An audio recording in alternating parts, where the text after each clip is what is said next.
On today's show, Egor Demin sets a new career high in points, but the Nets defense once again prevents them from picking up their second win. I'll offer my top takeaways from Brooklyn's loss to Toronto right now.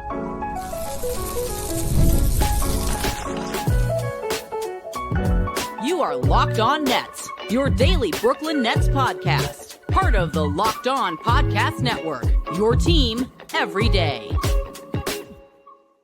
Welcome in to Locked On Nets right here on the Locked On Podcast Network. Now, the #1 sports podcast network. It's your team, the Brooklyn Nets, every single day. I'm Erik Slater, Brooklyn Nets beat reporter for ClutchPoints.com. Thank you for making me your first listen of the day. The show is 100% free on all those great platforms. Today's episode is brought to you by FanDuel. Right now, new customers can bet just $5, and if your bet wins, you'll get $300 in bonus bets to use across the app. Head to FanDuel.com to get started. And on today's episode, the Nets fall 119-109 to the Toronto Raptors at Barclays Center, dropping them to 1-10 on the season. So I'm going to react to a bunch of different storylines from this game, but want to talk about Egor Demin. But first, need to get into what is the driving factor behind this loss and really all of the Nets' losses this season, and that is their porous defense, which remains one of the worst in the league and, frankly, one of the worst in NBA history through 11 games. And really, it just comes down to the fact that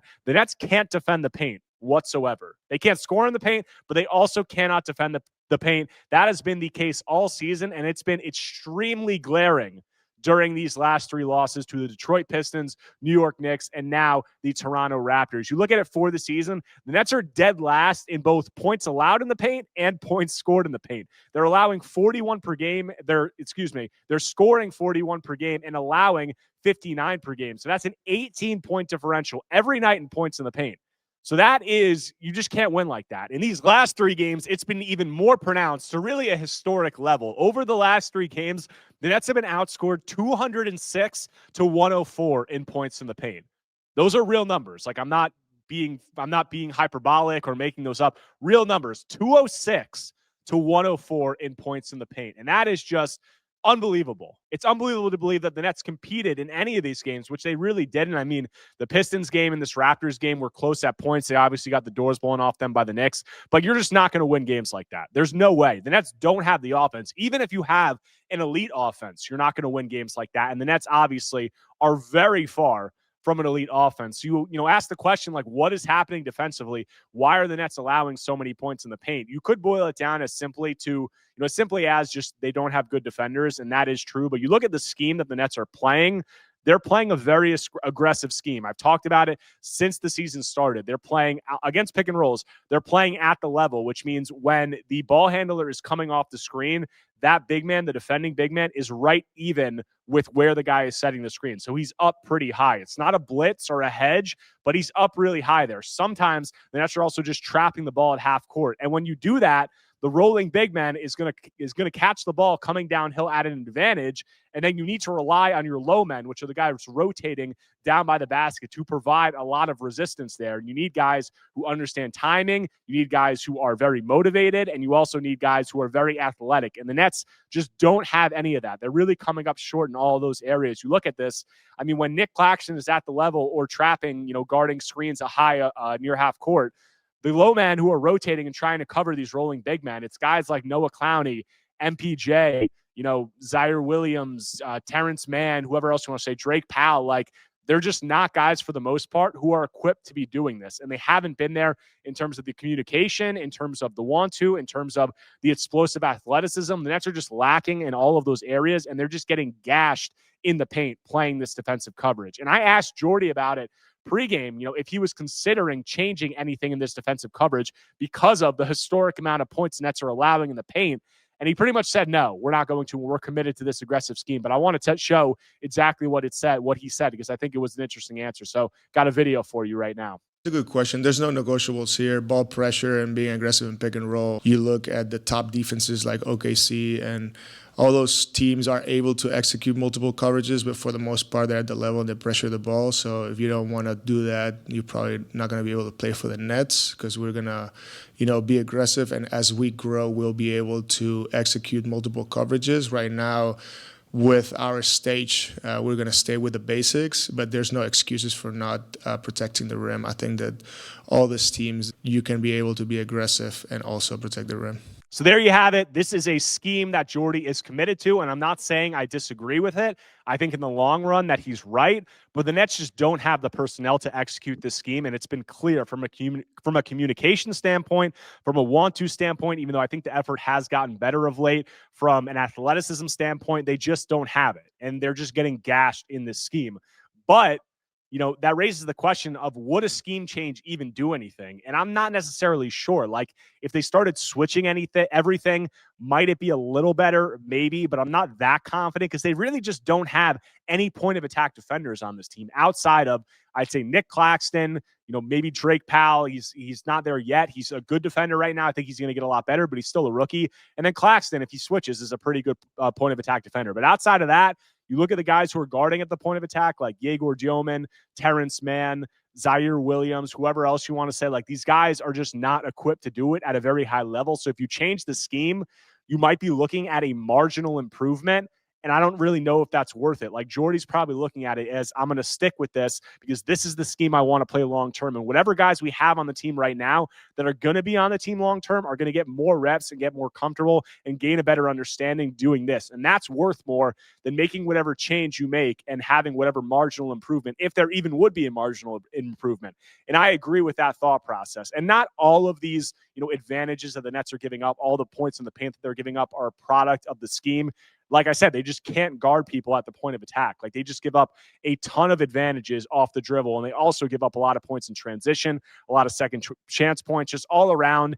It is, a disaster defensively, and I don't really see it improving, and that's why I did an episode last week saying the Nets defense is their greatest tank weapon, because I just don't really see a path to improving it drastically where it's going to lead to them winning a lot of games or winning really any game. So that's what I'm seeing with the defense. And Jordy is committed to this scheme, and they're going to play it moving forward. And, we'll see if they can get any better, but I'm not that hopeful. But want to get to Egor Demin, because Egor put together another very encouraging performance after Sunday's loss over the Knicks that Egor also played well in. But tonight, career high 16 points, had 4 rebounds, 5 assists to 1 turnover, which is really impressive against a Toronto Raptors squad with a lot of length. And then he was 5-11 from the field, 4 of 8 from 3, played 27 minutes, was only a -4. So really good performance from Egor, and he continues to take positive steps in the right direction. This is his 3rd straight game starting. Cam Thomas obviously sidelined. Yegor's getting a lot of on-ball reps, and I think we saw a lot of positive aspects of his game and him just kind of stacking days, stacking reps, getting better. You look at it in this one, as I said, 5 assists, 1 turnover. Very impressive. When he's being pressured full court a lot of the time by guys like Scotty Barnes, RJ Barrett, Grady Dick, whoever else you want to say, he looked really comfortable initiating offense, and that is a massive positive.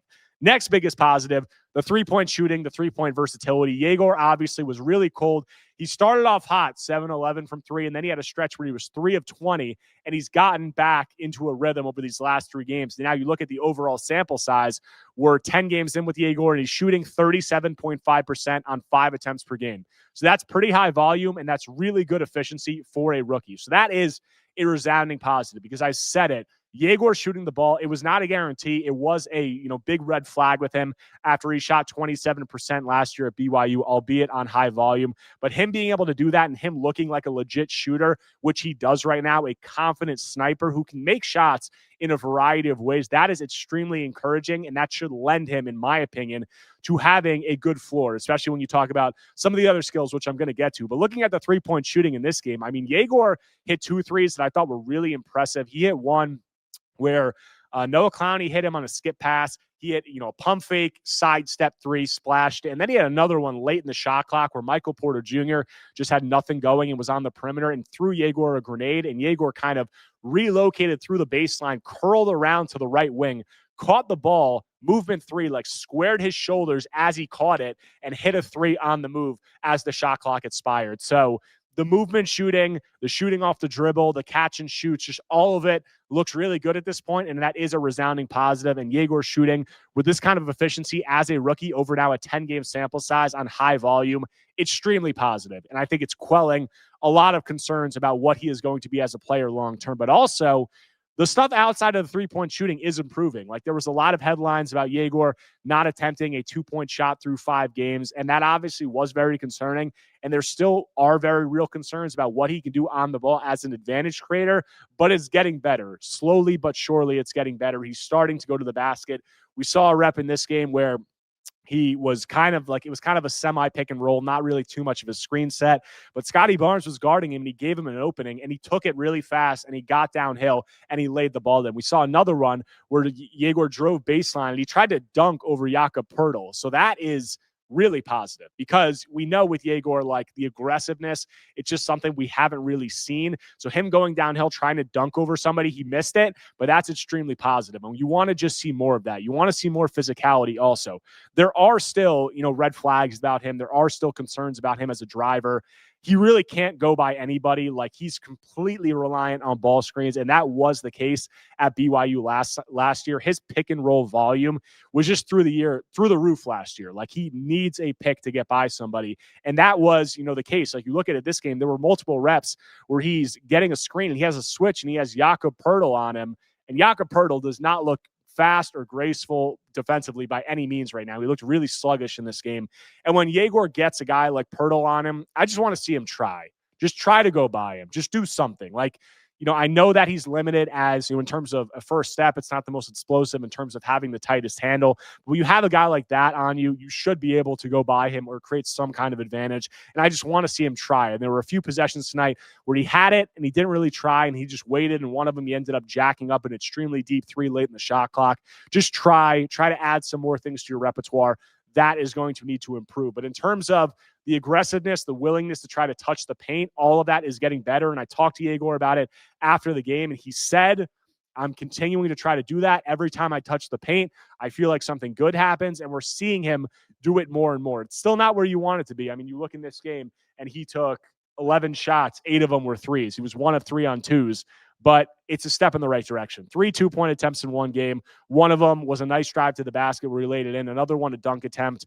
I think that you take those wins where you can with Egor, especially when the shooting looks like it does, and the playmaking today. He had 5 assists. He could have had a lot more. He created some really good looks for his teammates. So all of that with Egor, after a lot of people were sounding some alarm bells early in the season, I think that he's continued to look better, especially since getting all these reps, without Cam Thomas in the lineup. And, not going to turn this into a Cam Thomas thing, but Egor said, we talked to him in the locker room after this game, and he said, it's just about reps. The more reps I get, the more comfortable I'm getting, all of that. So with Cam out of the lineup, Egor's usage has just gone through the roof, and it's looking more and more positive, with each game that passes against some good competition. So really positive stuff from Egor. We also got really good offensive performances from Nick Claxton and Noah Clowney in this one, and those are 2 guys who have continued. The arrow continues to point up offensively, and there still are some serious concerns defensively. So I'll get into their performances and what fans should be looking for moving forward after a quick break. The NBA is back, and there's no better place to get in on the action than FanDuel, the official sports betting partner of the NBA. Even if you miss the start of the game or just want to ride the hot hand, FanDuel has live bets on everything from who will score next to fourth quarter comebacks. Plus, you can even combine your live bets into a same-game parlay for a shot at a bigger payout. It keeps every game exciting, especially when your team's making that late push. Right now, FanDuel is giving new customers $300 in bonus bets when your first $5 bet wins. So head to FanDuel.com to sign up and play your game with FanDuel, the official sports betting partner of the NBA. Guys, nobody likes paying rent, but if you must, you might as well get something for it. That's where Built comes in. Built is changing the game by turning your rent payment into real rewards you can actually use. When you pay rent through Built, you earn flexible points that can be redeemed towards hundreds of hotels and airlines, a future rent payment, your next Lyft ride, and more. But Built isn't just about rent. It's about rewarding you around your entire neighborhood. Guys, I love that with Built, your rent finally works for you. You're earning points every month for something you already have to pay. Whether you're grabbing food at your favorite restaurant or heading to a gym, you're still earning rewards. Built has made everyday life feel more rewarding, from your neighborhood to your travel plans. So turn your rent into rewards and start earning points around your neighborhood by going to joinbuilt.com/LockedOnNBA. That's JOINBILT.com/LockedOnNBA. Make sure to use that link so they know we sent you. Coming back from the break, continuing today's Locked On Nets episode, talking about Brooklyn's 119-109 loss to the Toronto Raptors. And want to hit on Nick Claxton and Noah Clowney, Brooklyn's new-look starting front court. But focusing on Nick turned in another really high-level offensive performance in this game. You look at what he did. He had 21 points, 8 rebounds, 4 assists, 2 turnovers, was 8 of 14 from the field, and 5 of 5 from 3. And Nick, I don't think it's a stretch. Cam Thomas is out, but if we're taking Cam Thomas out of the equation, I don't think it's a stretch to say Nick has been the Nets' best offensive player this season. There's obviously Michael Porter Jr., but MPJ struggled in this one. He's taking a lot of really hard shots. He's not really creating too many opportunities for his teammates. And Nick's stats just feel much more impactful, and he's doing it extremely efficiently. And we've talked to Jordi Fernandez about wanting to run his offense through some hub big men. And Nick is operating this offense right now at an extremely high level. You look at what Nick's done over the last 7 games. He's at 18 points, 8 rebounds, 4 assists to 1.6 turnovers, and shooting 62% from the field.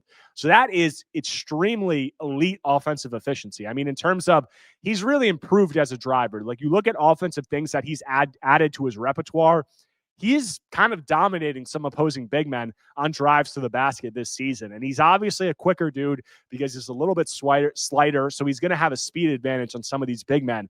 But he's adding some serious craft on drives to the rim. Like today, we've seen it all year. When Nick gains an advantage, whether he's ghosting a dribble handoff, whether he's just catching and going, whether it's a crossover, he has this move now where he's going to the basket and he goes to the decel, and he's able to decelerate really good on his inside foot when he's planning while going up for the layup. And as he's doing that, he's getting a lot of big men who aren't as agile to fly by and hit him, and he's gotten a lot of and ones out of that this year. So that's been really positive. We saw a few times this season, he's even broken out the Pinoy step, which is the ball fake on the 1-2 to try to get the defender in the air as you're doing your 1-2. So that's been positive.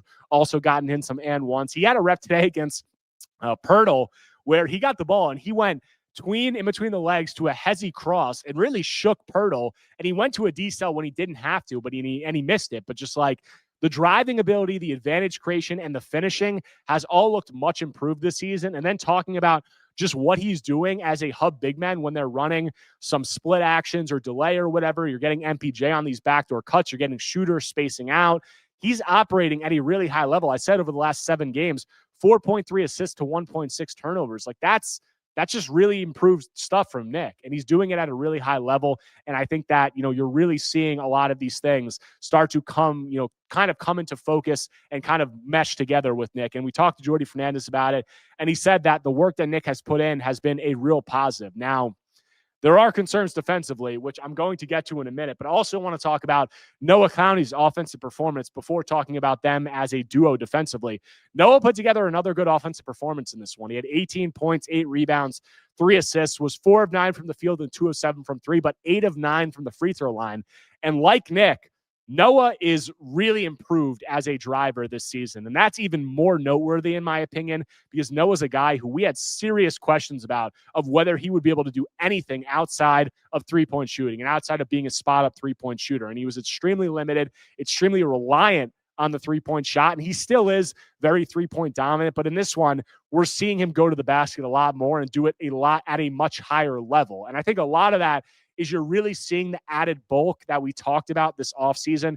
You're really seeing that pay off because Noah's a guy who he's obviously not a high-level ball handler. He's not very, twitchy or he doesn't have a lot of shake. So he doesn't have these fluid or crafty moves as a ball handler. His avenues to creating advantages are attacking closeouts because people do respect him as a three-point shooter. And then also creating space in the lane using bumps. And this is something we talked about during the offseason, Noah's ability to play off 2 feet. In order to do that, you got to be able to create space on bumps in the lane. And we're seeing that with Noah, with that added weight that he added to his upper body. When he gets downhill, he's creating a lot of space. There were multiple plays today where he put his shoulder into Colin Murray Boyles' chest, who's a very bulky, strong dude, and he created 2, 3, 4 feet of space to either go up to the rim and get fouled or find his teammates on some skip passes or cuts or other things. So all of that is really positive, and we're seeing Noah, I think, take serious strides as a driver, as a decision maker offensively, as a finisher, all of that. So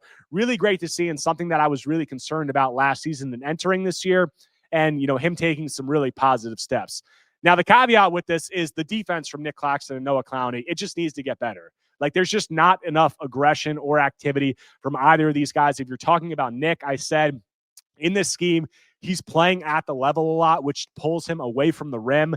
And, his job in that is really to play at the level, not commit too far up the court, and then recover down to the paint. That takes a lot of effort, a lot of movement, but it does, pull him away from the rim. And I asked him about the scheme after the game, and with the Nets allowing all these points in the paint, what can he do better and what can they do better as a group?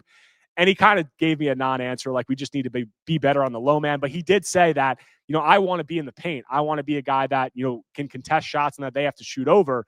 And, he said that, and that's obviously not the case in this scheme. And it's not a secret. Nick doesn't like this scheme. Like, it's very clear that he doesn't like this scheme. I think if Nick had his way, he wants to be switching, as he did. He said that to us earlier this season. He said that he thinks that, that's his greatest skill. And he even said he thinks that's the reason that he got paid was his ability to switch. The Nets aren't doing that as much. And they're really playing with him at the level and pulling him away from the rim. And he doesn't like that. But still, he can do more. Like, there are plays where you just see there's like one play every once in a while where he'll be at the level, he'll recover, or he'll close out and he'll recover. He'll get a block or a steal. Like, he'll close out, force a drive, recover, get a block or a steal. And it's just like those multiple effort plays. Nick is capable of it, but I think it takes a lot of effort, throughout the whole game. And with what he's doing offensively, that can be tough, but we're going to need to see more from Nick defensively. And then just as a defensive rebounder, Nick has not been good this season. And that is really, just overall, as the whole Nets team hasn't been good. And that's another area where he needs to get better. And in Noah's case, I said the Nets need to be better, as low man rotating in this scheme. And Noah is the low man a lot, and it hasn't looked good. It was better today, but in the Detroit games and the New York games, and even this game, it wasn't at that high of a level. He needs to get better doing that. But I'm just not that sure how much better he's going to get because he just has limitations there. Like, he's not the bulkiest guy. And usually when you're not that bulky of a guy, it's an advantage because you're faster or more athletic. And on the defensive end of the floor, Noah just doesn't look very quick or fast, and he doesn't look very explosive. Like, when he's the low man, he's lacking in the bulk department, and he's also lacking in the explosiveness. Like, he's not getting up and blocking a lot of shots or contesting a lot of shots or being a real hindrance to a lot more of the high-level big men. It was better today because Jakob Poeltl, frankly, looked terrible in this game. When you're talking about guys like Jalen Duren or Mitchell Robinson or Karl Anthony Towns, he really hasn't been able to make an impact in that regard. And also guarding on the perimeter, there's just too many plays where he's giving up advantages or he's falling asleep. So this Nets defense needs to be better. And it starts with this front court of Noah Clowney and Nick Claxton. They're going to need much more from these guys. And then also Michael Porter Jr. Like, he struggled offensively in this game, and I'm not going to beat a dead horse, but the defensive effort is just abysmal. So they're going to need more from Nick Claxton and Noah Clowney to make up for MPJ and then also make up for the lack of athleticism and the lack of high-level point of attack defenders they have. And it's a lot to ask, but those guys are two guys who I think can do a lot more defensively. We also saw in this game, Danny Wolf was a real candidate to get the first meaningful minutes of his NBA career. He got called up from the G League for this one. Day'Ron Sharpe was out with the glute contusion, and yet Danny Wolf remained on the bench, as did Ben Sarath. Why was that? What did I think of those moves? I'll get to all that when I close out Locked On Nets after a quick break. Guys, if you're still overpaying for wireless, it's time to say yes to saying no. At Mint Mobile, their favorite word is no. No contracts, no monthly bills, no overages, no hidden fees, no BS. I said yes to making the switch and getting premium wireless for just $15 a month. Mint makes it simple. All plans come with high-speed data and unlimited talk and text delivered on the nation's largest 5G network. You can even bring your own phone and keep your same number and contacts. Guys, I love that you're getting the same quality service you had before, but for a fraction of the price. The setup is super easy. You keep your number, and then you're running in minutes. Ready to say yes to saying no? Make the switch at mintmobile.com/LockedOnNBA. That's mintmobile.com/LockedOnNBA. Upfront payment of $45 required. Limited time new customer offer for first 3 months only. Speeds may slow above 35 gigabytes on unlimited plan. Taxes and fees extra. See Mint Mobile for details. Coming back from the break, closing out today's Locked On Nets episode, talking about Brooklyn's 119-109 loss to the Toronto Raptors.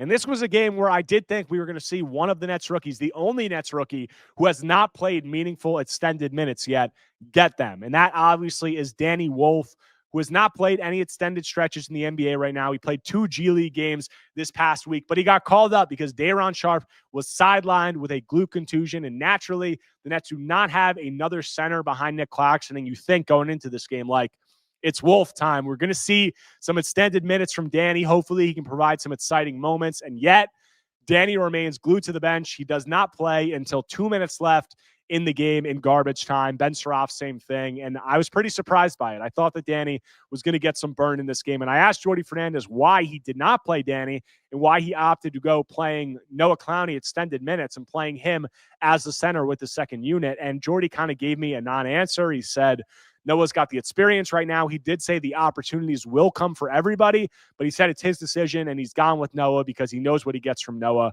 And, that's pretty much it. So I don't really understand it. I would like to see, I would have liked to see Danny get some minutes in this game. He's a rookie. I said it numerous times. He's a rookie, but he's not like these other rookies who are 19 years old. He's 21 years old. He's actually older than Noah Clowney right now. So you'd like to see him get some minutes. And in a game where Day'Ron Sharpe is not playing, you would think that they would want another center option in there, but they opted to go with Noah. I watched some of Danny's games in Long Island. He posted double-doubles in his first 2 G League games, and offensively it looked good. Like the first game was a little bit of a struggle. The second game he had 25 points, shot 50% from the field, looked a lot better. The defense didn't look good. Like he had some pretty big struggles, but he's also playing on a G League team. Like it's their first games. It's not a ton of structure. And frankly, like how worried are you about defense? How much worse can defense get? The defense is abysmal right now. So I don't understand. Like I think Danny is going to get NBA opportunities. I don't really have a doubt about that throughout the season.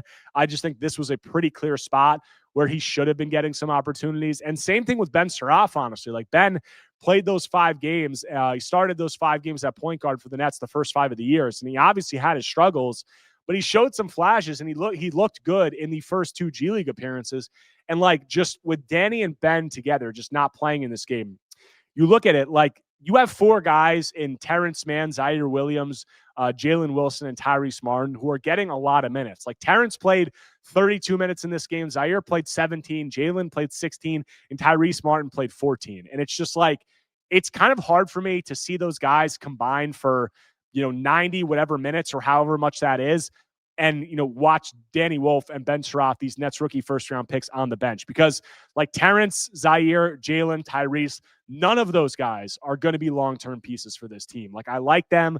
I think all of them, work hard. They're good guys. I think they have some positive aspects to their game. But none of them are going to be long-term pieces. None of them are going to be, like, rotation-caliber pieces in a playoff-caliber rotation or on a playoff-caliber team. Maybe Zaire, and even him, most likely not, because he's just so limited outside of his three-point shooting, and he's not really even a good he's an okay three-point shooter, I guess you could say at this point. He was 0 of 8 from this game. He's 10 of 41 over his last 6 games. Just, I don't get why we're seeing all of these guys get minutes, and we're seeing Ben Surratt and Danny Wolf on the bench in a game like this. I mean, I get it, because Jordy's trying to do what he can to let this team compete and give them the best chance to compete. And might those guys be better, suited to give this team a chance to compete than some of those other guys like Danny Wolf or Ben Surratt? Sure, but I don't think the difference is like monumental. And these guys are not going to be long-term pieces. And I think we're going to continue to see this throughout the beginning of the season, but sooner rather than later, you're going to have to see more of these rookies get in the rotation and more of these rookies get opportunities. And I think that, when it's coming at the expense of guys like Terrence Mann or Zaire Williams or Jalen Wilson or Tyrese Martin, like it's really not that big of a deal or not that big of a detriment, because honestly, like the Nets were in this game for stretches, like the Raptors pulled away at the end, but like a lot of these games aren't competitive anyway. So you might as well just give Ben Surratt, give Danny Wolf, give some of these guys some opportunities. And I think Jordy will. It might just take a little bit longer than some fans want it to. But that's all I have for today's episode of Locked On Nets. Hope you guys enjoyed the show. If you guys do not already, make sure to subscribe to Locked On Nets on YouTube or wherever you get your podcasts, whether Apple Podcasts or Spotify. If you enjoy the content, take 1 second right now, smash that like button, leave a comment, leave a 5-star review. Anything you can do to engage is much appreciated. But the Nets are hitting the road, and they're going to return back home next week. So I'll have coverage of all that and more when I'm back tomorrow talking more Brooklyn Nets basketball.